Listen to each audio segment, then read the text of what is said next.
இந்த ரகசியத்தை மீண்டும் சொல்லுகிறேன். நாம ஸ்வபாவத்தினாலேயே ககனோ கர்மனோகதி இயங்குவதற்காகவே வடிவமைக்கப்பட்டவர்கள்தான் நாம். தேவையில்லாத இயக்கத்தை நிறுத்தினால் மட்டும் போதும் நாம் வெற்றியடைந்து விடுவோம்.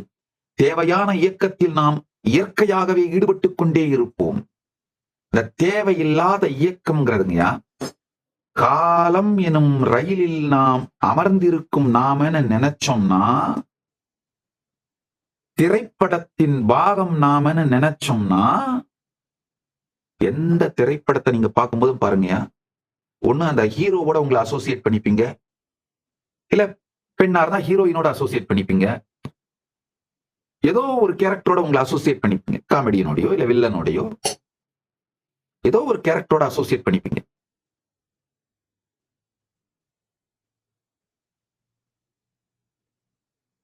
அந்த மாதிரி அந்த கேரக்டர் நீங்கன்னு அசோசியேட் பண்ணி இந்த திரைப்படத்துக்குள்ள மாட்டினீங்கன்னா வாழ்வழிந்து விடும்.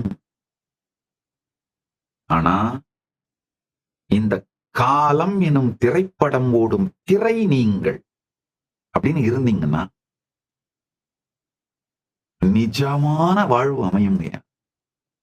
ரொம்ப எளிமையான விஷயங்கள்ங்க இதெல்லாம், கஷ்டமே இல்லைங்க.